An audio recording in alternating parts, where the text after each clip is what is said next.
muestreo. Esto ya más o menos lo vieron ustedes en los conceptos. Entonces hay un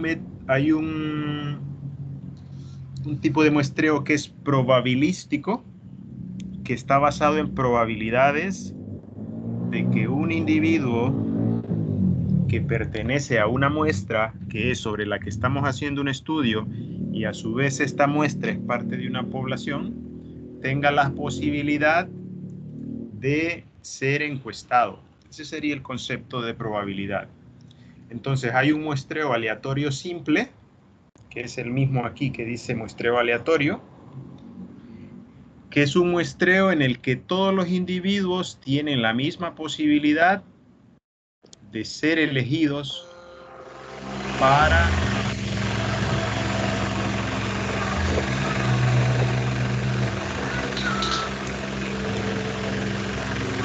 Camilet. Gracias. Ok. En el muestreo aleatorio simple, recordemos, todos los individuos que conforman la muestra tienen la misma probabilidad de ser encuestados. Si nosotros, los de esta clase, que somos 5, nos aplican un muestreo aleatorio en base a un 100%, cada uno de ustedes, incluido yo, vamos a tener la misma probabilidad de ser elegido. O sea, en base a un 100%, cada uno va a tener un 20% de probabilidad de ser elegido. Y como somos 5, al sumar los 5, haríamos el 100%. En resumen, en el muestreo aleatorio simple, todos pueden ser elegidos. No hay ningún tipo de criterio interno para que a usted lo encuesten o no. En el muestreo sistemático, sí. Usted elige el primer individuo, que lo puede elegir al azar, y luego, a partir de ese individuo, usted aplica un criterio que puede ser: voy a encuestar cada 3 personas que pasen por aquí. Entonces, eso es el muestreo sistemático. Usted da un criterio. Voy a hacer encuestas, otro ejemplo, cada 5 casas en este barrio. Y voy a empezar en esta casa de la esquina. Y voy a contar 5 casas y en la quinta voy a hacer una encuesta. Y luego cuento 5 casas y en la siguiente, por decirlo así, quinta casa, hago otra encuesta. Eso es un muestreo sistemático. ¿Qué significa sistemático? Que lleva un orden lógico y que no me lo puedo saltar. Pero ese orden yo lo decido al inicio. Y un muestreo estratificado es un muestreo donde se definen estratos como por ejemplo población urbana y población rural. Yo voy a hacer una encuesta o una investigación en ambos estratos. Entonces, en el casco urbano hago una aplicación proporcional de la muestra y en el área rural hago otra aplicación. Cuando hacemos este tipo de muestreo hay que tener en cuenta que el área urbana está siempre muy poblada. En casas, cuando estamos hablando de encuestar casas, entonces es mucho más fácil encontrar o sacar las encuestas del tamaño de la muestra en un muestreo estratificado de un área urbana. Caso contrario puede ser en las comunidades, porque una comunidad puede que tenga 10 o 15 casas o 30 o 50 y las casas estén dispersas. Entonces ahí habría que caminar más, posiblemente haríamos menos encuestas, pero hay que tener en cuenta que posiblemente la gente ahí sea más abierta a respondernos que en la ciudad, porque en la ciudad la gente va casi corriendo, no tiene tiempo, no le gusta que lo encuesten, es más desconfiada, entonces eso hay que tenerlo en cuenta.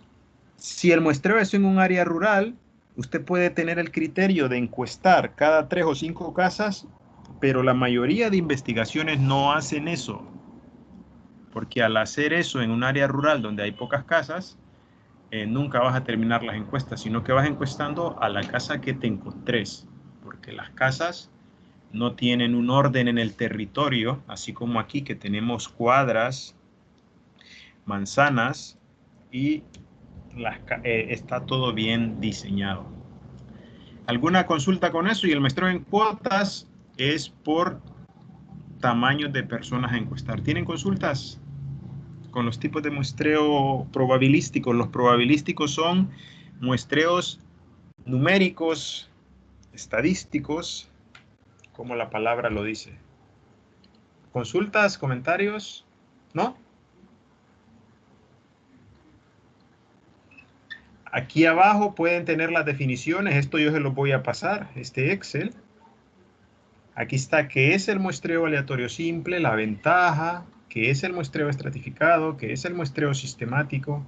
Y este muestreo por conglomerados es este mismo muestreo que se llama por cuotas, que se refiere a la selección de una muestra que reúne todas las variables a estudiar y el grupo seleccionado representa correctamente a toda la población objetivo. O sea, usted escoge ciertos individuos que sean homogéneos de la población a la que usted está desarrollándole una investigación. Aquí podemos tener las ventajas, que ustedes las pueden leer después, y luego las desventajas.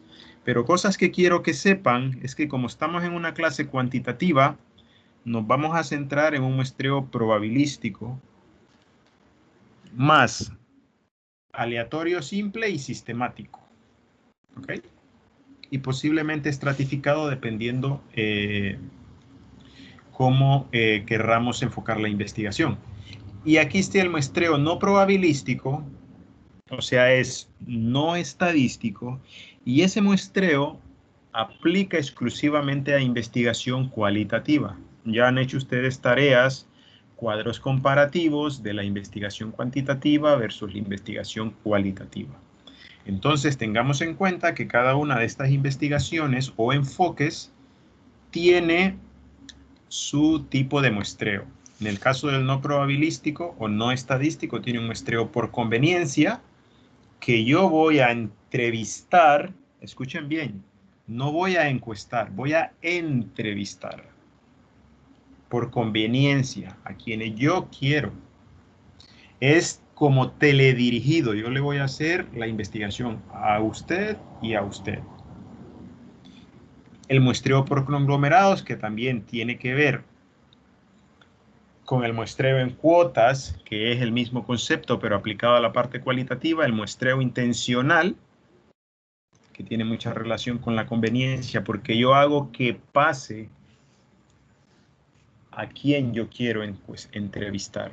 Y el muestreo bola de nieve es un muestreo que se va haciendo a 2, 3 personas, luego a 5, 7, 9, 12, 15, 17, 20, 25. Es como una bola de nieve que va pequeñita y luego a medida que avanza es mayor. En esta clase no vamos a entrar en estos tipos de muestreo. ¿Ok? Consultas, comentarios hasta aquí. Hola. ¿Está todo claro? Sí, sí. Ok, Sí, los demás. sí, está entendido. Gracias. Ok. Ahora bien, cuando usted define, aquí les voy a apuntar eso para que lo vayamos teniendo. Esto yo después lo voy a pasar, este Excel, para que no, si quieren tomar apuntes, está bien. El cálculo del tamaño de la muestra puede ser de dos tipos.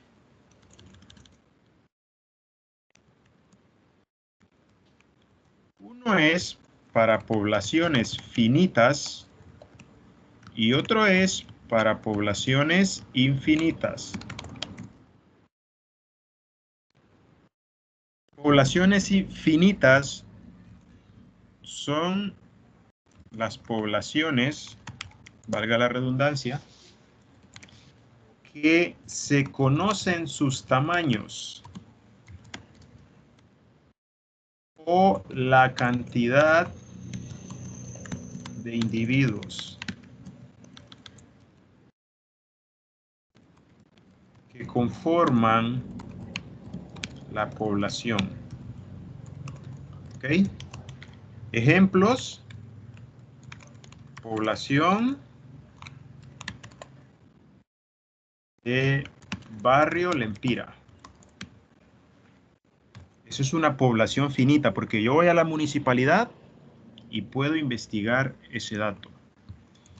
Población de Honduras. Eso es una población finita, porque eso existe. ¿Quién tiene ese dato? Esta fuente ustedes la tienen que manejar. Se llama el Instituto, o saber que existe, Instituto Nacional de Estadística. Entre paréntesis, INE. Aquí pongo guiones porque estoy usando, si se fijan, paréntesis después de población de Honduras. Abrí paréntesis y al final de INE cerré paréntesis. Entonces, cuando estoy usando una abreviatura dentro de unos paréntesis, yo la puedo separar con guiones. No podría hacer esto, creo yo, perdón. No podría decir INE, paréntesis, así. Bueno, no sé, yo prefiero usar los guiones.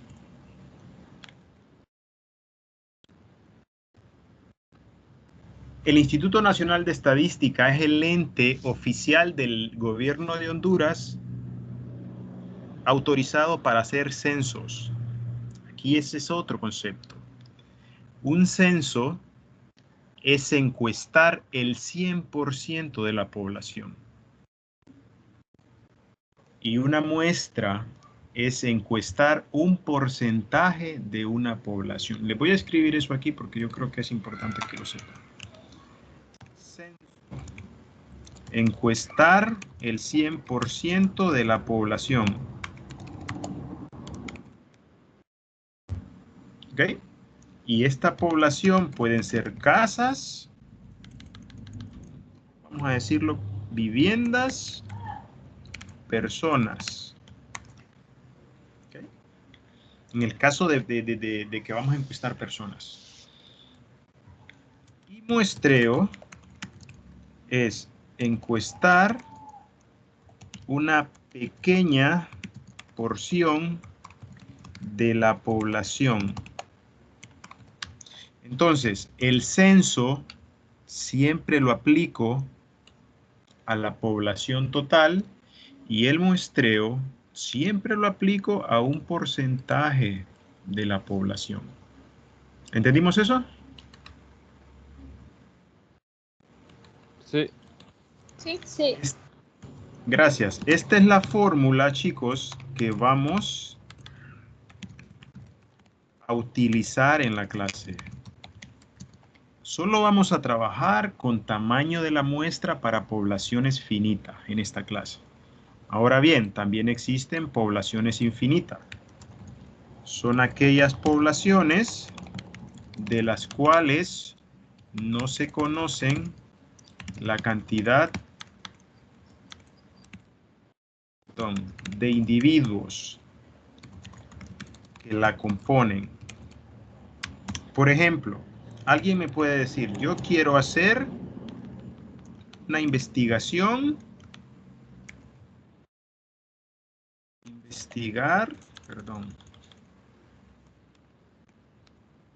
sobre todos los insectos que hay en el mundo.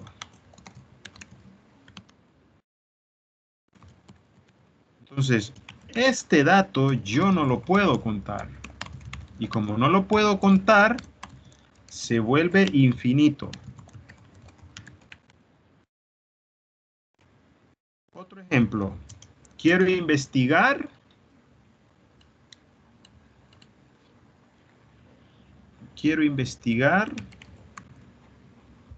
sobre temas marinos, pero específicamente sobre la arena del mar. Jamás podría contar la cantidad de granos que hay en la arena del mar. Y esto lo hace infinito. ¿Entiende? Infinito es la población que obviamente existe, pero yo no la puedo contabilizar. No puedo saber cuántos individuos hay. El agua, no puedo saber cuánta agua existe en el mundo. Sí hay porcentajes, pero el dato exacto, eso no existe. Entonces, solo quería que supieran, pero en la clase solo vamos a trabajar con poblaciones finitas, ¿ok? ¿Entendimos? Aquí ya está lloviendo, no sé si me escuchan. Ah, Sí. sí. Perfecto. Entonces, voy a continuar con teoría para el cálculo del tamaño de la muestra. Esto tienen que sabérselo de memoria, por favor. Esto que voy a explicar ahora, esto lo deberían de manejar así como el abecedario, cuando uno aprende a leer. Debe de tenerse en cuenta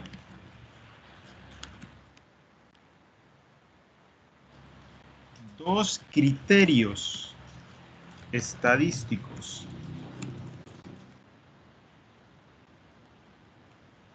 Estos son el nivel de confianza, que ahora lo voy a explicar, y el error de muestreo. Cuando ustedes le digan, necesito que me hagas una investigación en tal comunidad, necesitas diseñar un cuestionario, necesitas seleccionar un método de muestreo, usted tiene luego que preguntarse, ok, ahora con eso, cuando ya lo tengo, tengo que calcular el tamaño de la muestra, y para calcularlo tiene que tener claro estos conceptos, el nivel de confianza y el error de muestreo. El nivel de confianza, la mayoría de las investigaciones se hacen o se elaboran con un nivel de confianza del 95%. ¿Qué significa? Que mis datos van a tener esta fiabilidad, que del 100% que yo muestreo, el 95% de las respuestas que yo obtenga van a tener un nivel de confianza de ese porcentaje. Entonces, la mayoría de investigaciones, para que estadísticamente sean aceptadas, necesitan tener un nivel de confianza del 95% o más. Ahora bien, ¿qué sucede? Que usted puede decir como investigador que su nivel de confianza es de 85%, 90%, 95%, 97%, 99%. ¿Ok? Vean los porcentajes. Ahora, ¿qué sucede? Que si yo hago una investigación con un nivel de confianza de 85 o 90%, ya la fiabilidad de mis datos empieza a ponerse en entredicho desde el punto de vista estadístico. Alguien que sabe de muestreo, lo primero que le va a preguntar, ¿qué nivel de confianza usaste? Fíjese que yo usé 85% y te va a decir, ¿por qué usó un nivel de confianza tan bajo si lo que se usa normalmente es 95%? Usted puede mantener ese nivel de confianza de 85 o 90, pero ya la fiabilidad de sus datos ya se empieza a poner en entredicho. ¿Entendimos eso? Sí. Sí. Ahora bien, gracias. ¿Quién decide? Perdón, el nivel de confianza, lo voy a agregar, de la investigación? La respuesta es sencilla, lo decido yo o ustedes como investigadores. Ustedes van a decir, no, yo quiero trabajar porque quiero que sea fiable con un nivel de confianza de 95%. O van a decir, no, no tengo tanto dinero porque a mayor nivel de confianza voy a ocupar hacer más encuestas para que mis datos sean más fiables. Esa es otra regla que ustedes deben de manejar. En la medida que yo tenga más encuestas, el comportamiento estadístico de mis datos va a ser más homogéneo y va a ser más fiable y obviamente más creíble. Entonces, ¿quién decide el nivel de confianza de la investigación? Ustedes. Ustedes como investigadores. ¿Ok? Pero tienen que saber sustentar cuando presentan los resultados de la investigación por qué decidieron ese nivel de confianza. He puesto en azul aquí, que casi no se mira, el 95% porque es el nivel de confianza más utilizado. Y ya vamos a ver cómo eso cambia en la cantidad de encuestas que usted deba aplicar o no. A ver, voy a bajar esto.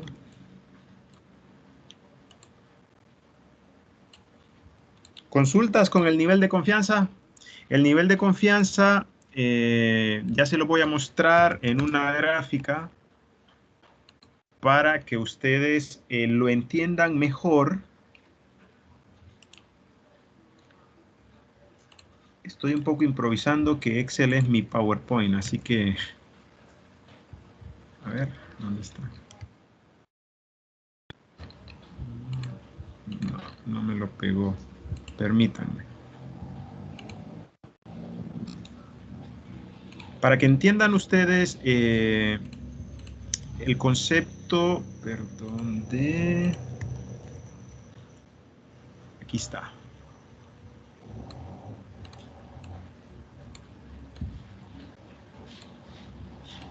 ¿De dónde viene eso de nivel de confianza? ¿Ven esta gráfica, chicos? Sí. Ok. Sí.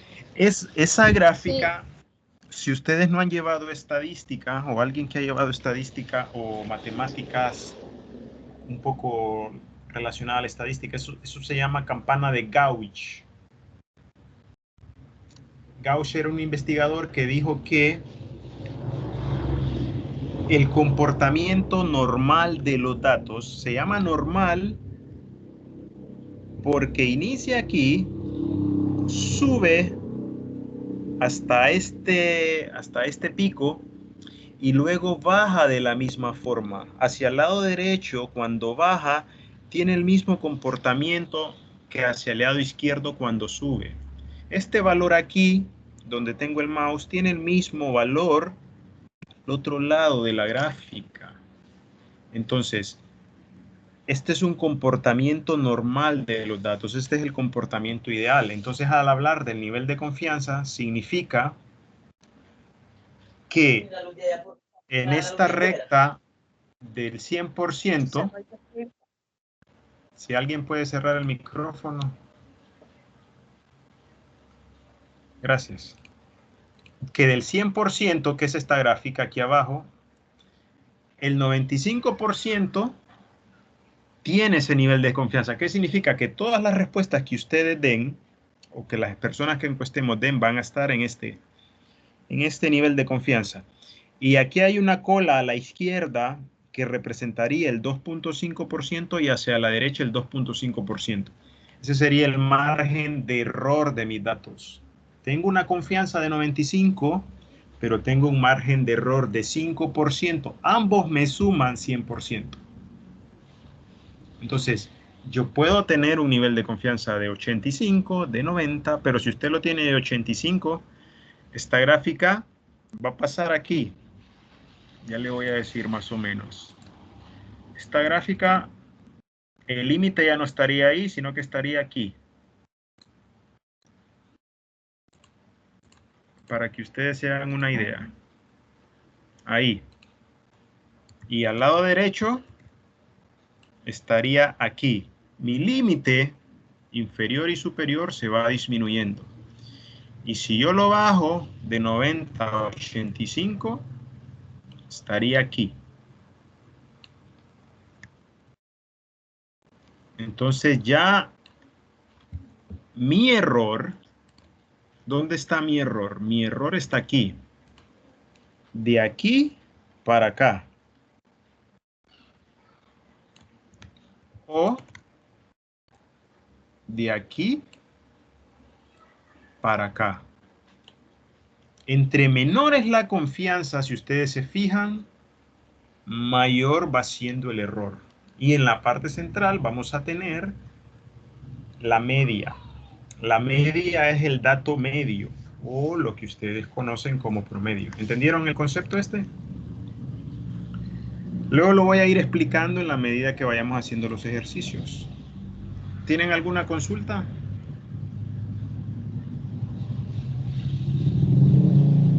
¿No? Bueno, voy a continuar. No. Gracias. Error de muestreo. Es el error que se genera. Error, le falta la R. Genera en el desarrollo de la investigación. El error, como el nivel de confianza, lo definen los investigadores. Y puede ser de 10%, vamos a poner de 15%, de 10%, de 5%, de 3% y de 1%. Esos son los errores de muestreo. Cuando usted haga una investigación, usted puede tener estos tipos de errores. ¿Cuál es el más utilizado? 5%. Ese es el error de muestreo más utilizado. Lo puse en azul, pero casi no se ve. Entonces vean los parámetros. 2. Nivel de confianza, lo más utilizado, 95%. Error de muestreo, más utilizado, 5%. Si sumo 95 más 5 me da 100%. Perfecto. Pero no es necesario que siempre sume 100%. ¿Ok? Entonces, los errores de 10 y 15% también generan dudas en los resultados de la investigación, porque esos errores son más grandes del 5%, y lo ideal es solo tener un error del 5%, y ese 5% se distribuye en esta gráfica. Bueno, no me deja bajar el Excel. Un 2.5 al lado izquierdo y un 2.5 al lado derecho. Esto se me trabó. Aquí está. Aquí está. Este 2.5 al lado izquierdo y este 2.5 al lado derecho. Eso representaría mi 5%. Pero si yo tengo un error de 10%, que podría ser esta línea roja, aquí tengo un 5% de error y aquí otro 5% de error. Y si tengo un 15, aquí tengo un 7.5 hasta aquí. Y aquí tengo otro 7.5. ¿Qué es lo ideal? 5%. ¿Qué sucede si hago un error del 3%? Excelente. Sería fantástico, pero eso implicaría que usted tiene que hacer más encuestas. Y en 1% significaría que usted está llegando a la perfección de la población. Entonces el error es menor, pero tiene que hacer más encuestas. Entonces hay unas reglas de oro en este sentido, que yo lo llamo así, que se las voy a escribir para que ustedes las aprendan, porque esto lo deben de saber. Reglas de oro. Era como aquellas reglas que estuvimos usando, de que voy a graficar 2 variables con gráfico circular o de pastel, o 3 variables con gráfico de barra, siempre en 2 dimensiones. Esas eran unas reglas de oro. Ahora aquí, a mayor error de muestreo,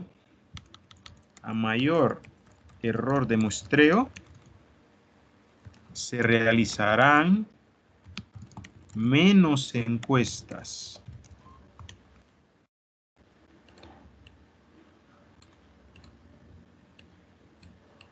Y la otra es, a menor error de muestreo, se realizarán más encuestas.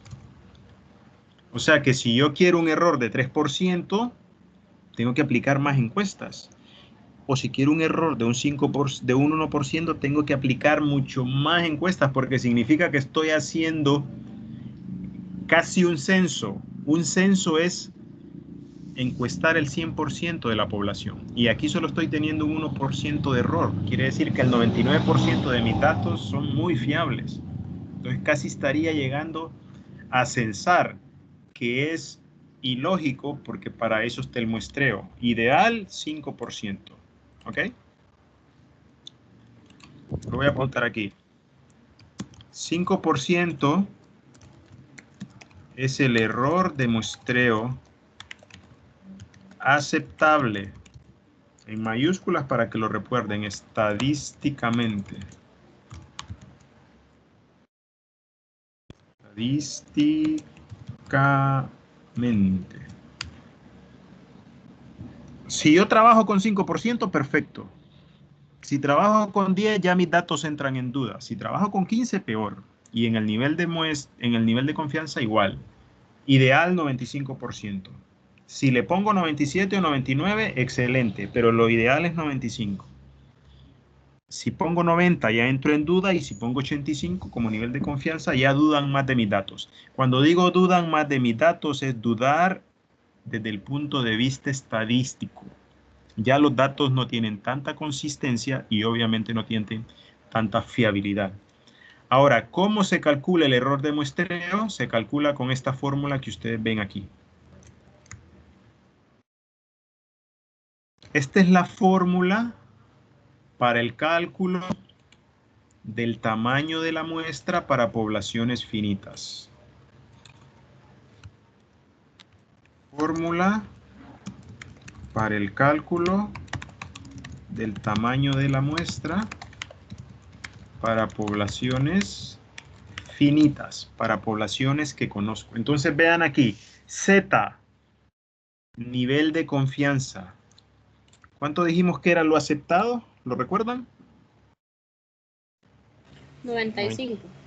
Correcto, 95%. Entonces, lo que hace esta fórmula es mandarte a una tabla estadística y que vos busques el valor del nivel de confianza en base al 95%, que por lo general es 1.96. Entonces yo pongo aquí 1.96 al cuadrado por P. P es la probabilidad, voy a apuntar aquí, de que el evento ocurra. Y el valor siempre va a ser 0.5. Es la probabilidad a favor o de que el evento ocurra. Y Q minúscula es la probabilidad de que el evento no ocurra. Y el valor también es 0.5. En la fórmula, ¿qué quiere decir? Que siempre que yo aplique la fórmula, este valor de P, este punto es multiplicación, Z al cuadrado por P, que vale 0.5, por Q, que vale 0.5, por N. N es mi tamaño de población. Ese dato yo lo tengo que conocer. Entonces digamos que si es en tela, serían 103.000 personas las que conforman la población. Entonces la primera multiplicación en el numerador, que es la parte de arriba de la fórmula, sería Z al cuadrado por 0.5 por 0.5, en este caso por 103.000. Eso me va a dar una respuesta. ¿Ok? Y luego lo divido entre E, esta N está mal, sería E minúscula. La E minúscula es el error de muestreo. Entonces en este caso dijimos que íbamos a usar 5% siempre. Yo les puedo poner ejercicios para que ustedes utilicen otro valor. Pero en la fórmula Ustedes van a poner 5 entre 100. Entre 100, que eso es igual a 0.05. Les digo esto porque en la fórmula, para que la respuesta salga buena, hay que meter el error así, como lo estoy poniendo en negrita y en rojo. Este es el error que hay que ingresar aquí. 0.05 elevado al cuadrado más z, que traído de una tabla estadística es 1.96 elevado al cuadrado por P por Q. Hago esta operación del denominador y luego, como ya tengo aquí el numerador, lo divido entre el denominador y eso me da mi n. Eso me da mi tamaño de la muestra. Y así es como yo lo calculo. ¿Ok? ¿Entendimos o repito algo de aquí? Chicos.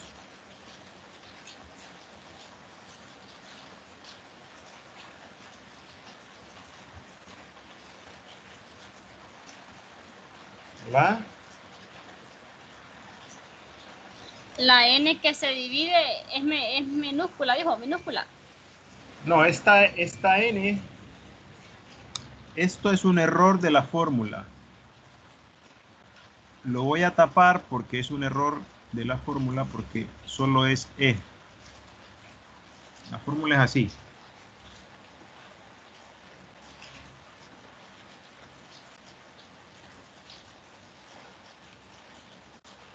Entonces E al solo cuadrado. es E al cuadrado. Correcto, pero es E minúscula. Ahí está G mayúscula. Es un error también de eso. Permítame. Es un error porque la E, siguiendo los ítems que están ahí, tiene que ser una E minúscula. Entonces, yo la voy a escribir de manera manual.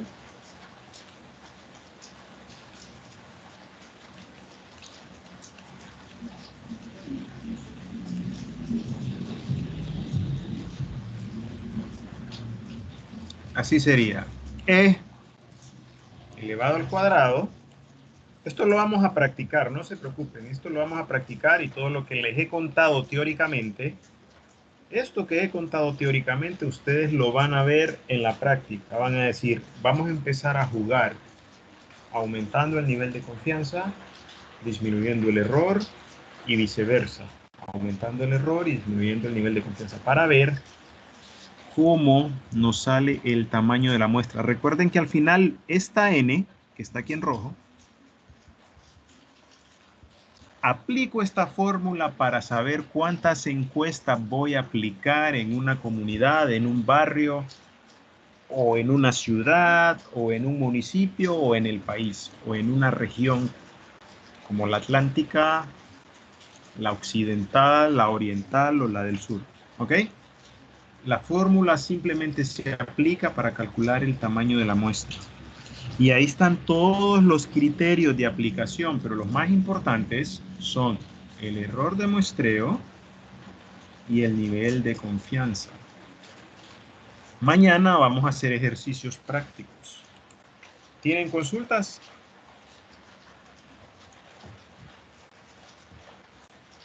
El Excel lo va a mandar, ¿verdad? El Excel lo voy a mandar al chat de la clase cuando termine la clase. Ok. ¿Hay dudas, chicos? ¿Consultas? ¿No? No, mañana lo vamos a practicar todo con claro. la fórmula. Sí. Ok, en resumen, me interesa el muestreo probabilístico, porque la clase es cuantitativa. Y cuando hablo del tamaño de la muestra, o del cálculo del tamaño de la muestra, recordemos, está la población y a esa población yo le voy a calcular una muestra que es sobre la cual yo voy a hacer la investigación y voy a encuestar. Entonces, para calcular esa muestra, hay que tener en cuenta que hay dos tipos de poblaciones, las finitas y las infinitas. Las finitas son las poblaciones que yo puedo contar. Las infinitas son las poblaciones que no puedo contar. Y como no son parte de esta clase, solo necesito saber el concepto, pero no las voy a utilizar. Y también tengan en cuenta que la población infinita tiene su propia fórmula. Pero nos vamos a centrar en la población finita. Aplico la fórmula, que esa fórmula tiene dos criterios importantes que son el nivel de confianza y el error de muestreo. Y para que estadísticamente mi investigación sea válida y tenga consistencia y credibilidad, mis criterios estadísticos tienen que ser nivel de confianza de 95% y error de muestreo de 5%. Si yo bajo de esos valores, la calidad de mi investigación y de mis datos desde el punto de vista estadístico empieza a estar en entredicho. Empiezan a cuestionarme la calidad de mis resultados. Entonces, para sanarme en salud y evitar eso, yo digo que aplico un error de muestreo del 5% y un nivel de confianza del 95%. Y esta regla de oro es que a mayor error de muestreo, como voy a tener más error, tengo que hacer menos encuestas. A menor error de muestreo, el cálculo, cuando lo hagamos mañana y todos estos días del segundo periodo, va a tener a menor error de muestreo necesito aplicar más encuestas. ¿Ok? Con esto aquí voy a terminar la clase. ¿Tienen consultas, comentarios? No. ¿No?